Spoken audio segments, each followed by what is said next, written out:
বেসামরিক বিমানে 4টি বিভাগে ঘুষ দুর্নীতির আখড়া। দৈনিক যুগান্তরের খবর ছিল বেসামরিক বিমানে ঘুষ দুর্নীতির কারণ কি প্রশাসনিক অদক্ষতা এবং সরকারের অমনোযোগিতা ছিল কিনা, নাকি এটিও সেই সরকারের এক ধরনের সিদ্ধান্ত ছিল।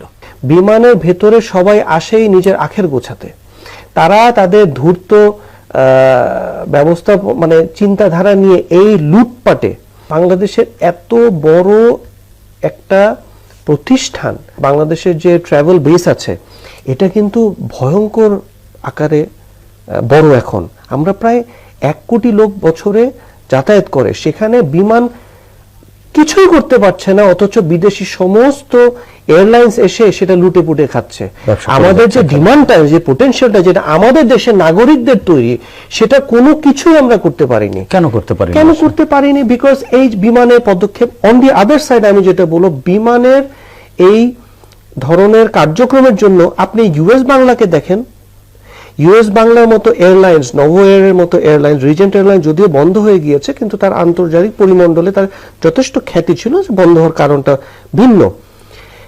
তারা তো খুবই ভালো করছে, আপনি তো তাদের টিকিট পাবেন না। কিন্তু বিমানের টিকিট আপনি পাবেন না কেন? কারণ সে ব্লক মার্কেট করে এটাতে কালোবাজারি করে। হজের মতো এত সেন্সিটিভ একটা টপিক নিয়েও তারা ব্যবসা করে। প্রতিটা ক্ষেত্রে আমি একটা লিস্ট করে নিয়ে এসেছিলাম, যেখানে একটা রিপোর্টে বের করেছিল যে তাদের বেশ কয়েকটা খাতে বিমান এই দুর্নীতিগুলো হয়, যেমন এয়ারক্রাফট পারচেজ এবং লিজে। পারচেজ তো ওই দুটো আছে অল্প ইয়েতে। এয়ারবাস মাঝখান থেকে কিনবে, প্রেসিডেন্ট ম্যাক্রন এসে ঘুরলো, তাকে সুন্দর মিষ্টি খায় আপনি বিদায় করে দিলেন, সবাই মিলে ফ্রান্সে ঘুরে আসলো, কিন্তু ফলাফল তো হলো না।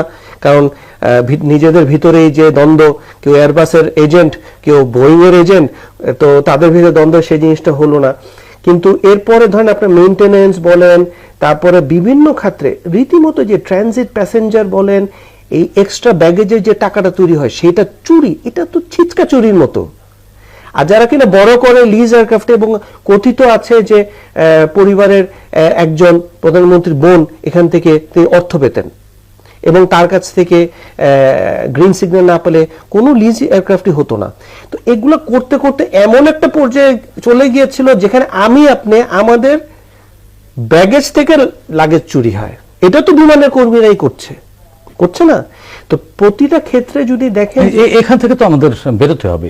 এই বিমানকে সংস্কার করার পথ কি আসলে আপনার কাছে? বিমানের প্রথম প্রাইভেটাইজেশন পদক্ষেপটা অত্যন্ত ভালো ছিল, কিন্তু এখানে আমরা দেখেছি যে রাষ্ট্রীয় যে প্রতিষ্ঠানটি প্রাইভেটাইজ করা হয়েছে সেটি আসলে সফল হয়নি।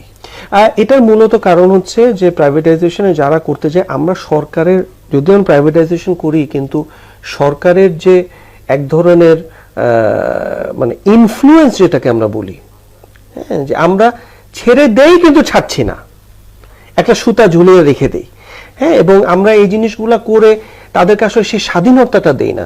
আপনি যদি দেখেন যে বিমানে কিন্তু একজন বিদেশি ভদ্রলোক এসেছিলেন, মনে আছে? সেই ভদ্রলোকে একটা সামান্য কথা মানে লাথি কুতা দিয়ে বের করে দিলেন, অথচ ব্রিটিশ এয়ারওয়েজের অন্যতম, উনি আসার 3 মাসের মধ্যে বিমান সম্পূর্ণ সব বদলে গেল। তাকে এটি কেন হয়েছিল আসলে?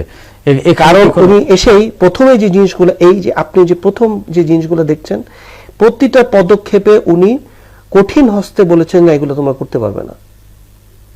তো আমাদের লোকাল যারা এখানে এই দুর্নীতিগ্রস্ত যারা আছেন, তারা প্রধানমন্ত্রীর সাথে একটা ঘটনা সৃষ্টি করে তাকে দিয়ে হুকুম দেওয়ান যে এরকে বের করে দাও।